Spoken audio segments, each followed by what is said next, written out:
Pekerja pelabuhan di Genoa, Italia, mencegat kapal kargo Arab Saudi Bahri Yanbu yang diduga menyangkut senjata dan amunisi untuk Israel. Kapal yang dioperasikan perusahaan pelayaran Saudi Bahri itu tiba dari Baltimore, Amerika Serikat dan dijadwalkan memuat perangkat keras militer buatan raksasa senjata Italia Leonardo termasuk meriam Otto Melara untuk Abu Dhabi serta tank dan persenjataan berat lainnya. Kenapa kapal Arab Saudi angkut senjata dari Amerika untuk Israel? Apakah Saudi dan Amerika ikut menopang agresi Israel dan siapa yang untung dari rantai pasok senjata ini? Untuk membahasnya kami terhubung dengan Bung Farid dari Direktur Forum on Islamic World Studies. Kita sapa terlebih dahulu. Assalamualaikum warahmatullahi wabarakatuh, Bung Farid. Waalaikumsalam warahmatullahi wabarakatuh. Menurut Anda, Bung Farid, mengapa kapal milik Arab Saudi mengangkut persenjataan dari Amerika Serikat yang diduga akan digunakan Israel dalam konflik penjajahan dan genosida di Palestina ini, Bung? Ya, ini sesungguhnya bukan kebetulan ya, tapi ini merupakan bagian dari apa yang disebut dengan posisi Saudi sebagai bagian dari arsitektur keamanan regional yang dirancang oleh Washington ya. Karena rezim Saudi itu pada hakikatnya itu adalah kepanjangan tangan Amerika di Jazirah Arab ya. Sejak awal berdirinya kerajaan ini eksistensinya tidak lepas dari perlindungan kolonial Inggris yang kemudian diwariskan kepada Amerika Serikat. Maka ketika Amerika Serikat memerlukan jalur distribusi senjata bagi sekutunya termasuk Israel, maka sangat wajar bila kapal Saudi dijadikan sarana ya. Meskipun eh, apa pihak kapal ini, perusahaan kapal ini, pihak Bahri ya, itu kemudian menolak ya. Mereka mengatakan tidak pernah mengangkut senjata ke Israel ya.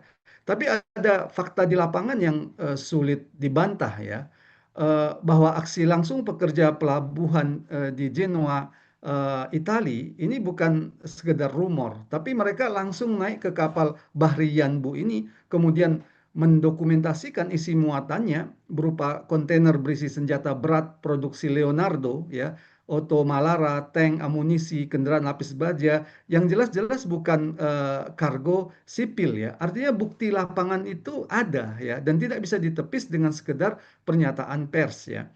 Eh, Kemudian juga kalau kita lihat ya rekam jejak eh, kapal Bahri Yanbu ini sebenarnya sudah pernah terlibat dalam kasus serupa pada tahun 2019 di Prancis ya, termasuk di Italia. Pada saat itu organisasi HAM Prancis itu membongkar bahwa kapal tersebut membawa senjata dari Amerika untuk digunakan Saudi dalam perang Yaman ya. Ini menunjukkan bahwa Bahri itu memang operator reguler pengangkut senjata, terutama bagi Saudi, dan bukan kapal sipil yang netral sebagaimana yang mereka klaim.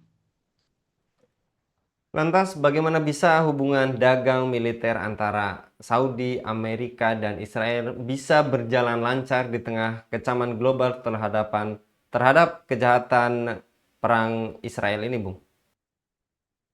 Ya, saya kira ini mencerminkan ya posisi Saudi yang menjadi bagian dari rantai pasok senjata yang mempertahankan agresi penjajah Yahudi ini di Gaza ya.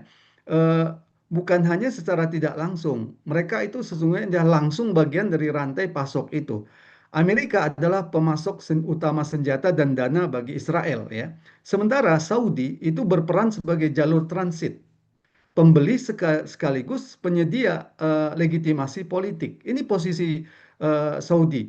Maka kita lihat transit misalkan kapal-kapal Saudi seperti Bahriyan Bu terbukti rutin mengangkut senjata dari barat dan itu digunakan untuk apa ya?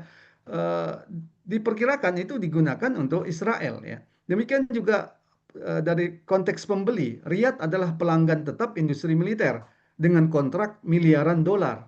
Itu untuk kepentingan siapa? Itu untuk kepentingan Amerika ya. Dan dengan dana itu pula lah Amerika memberikan dukungan yang terus-menerus kepada Saudi ya.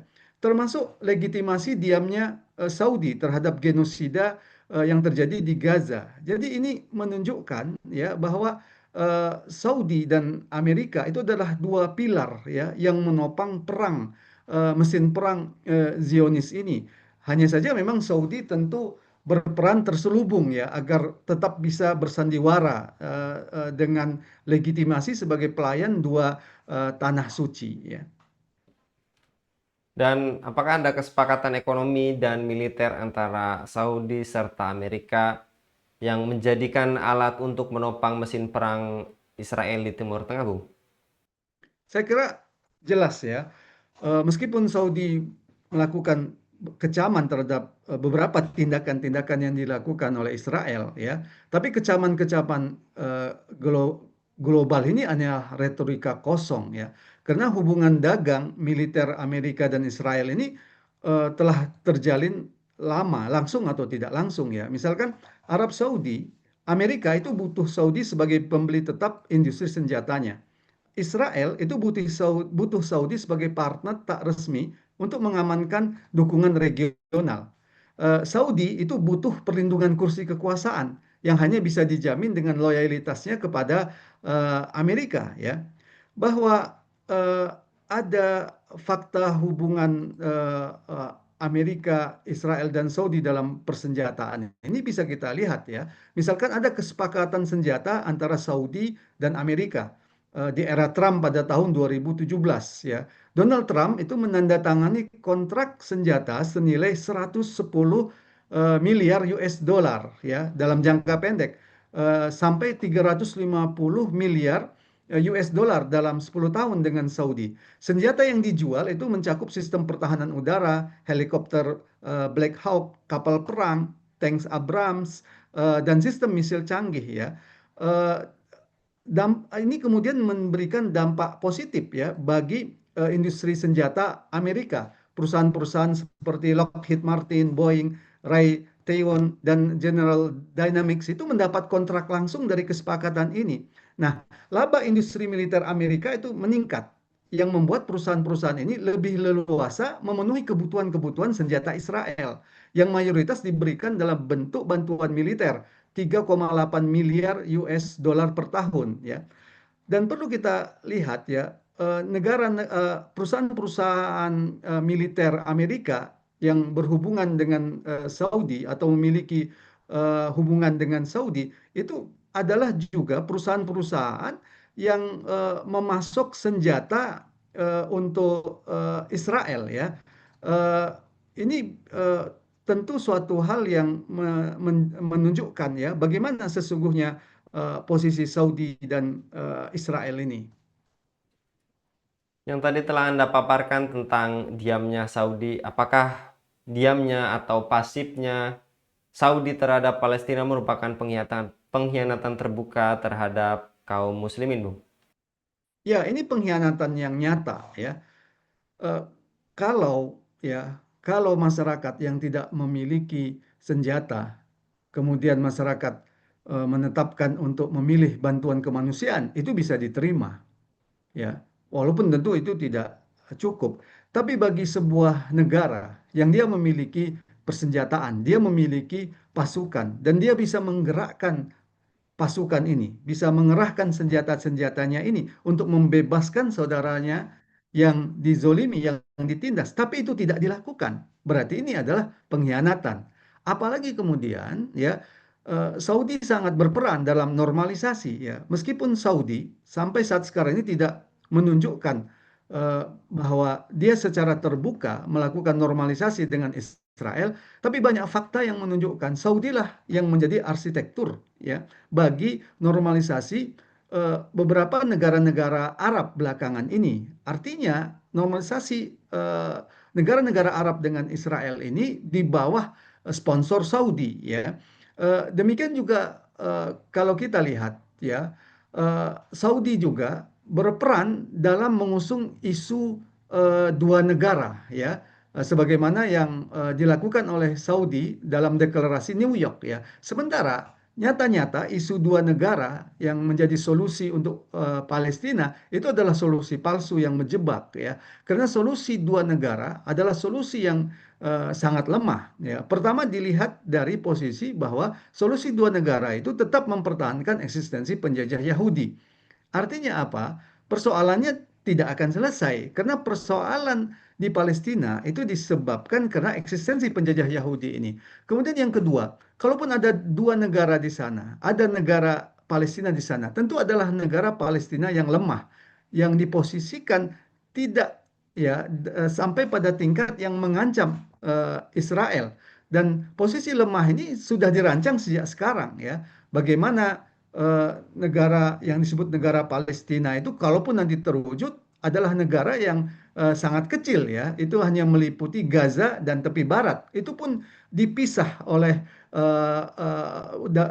dipisah oleh berbagai apa namanya berbagai penghalang-penghalang ya yang tidak mudah menyatukan antara tepi Gaza dan maaf tepi barat dan jalur Gaza ya. Jadi sudah dirancang demikian lemah ya.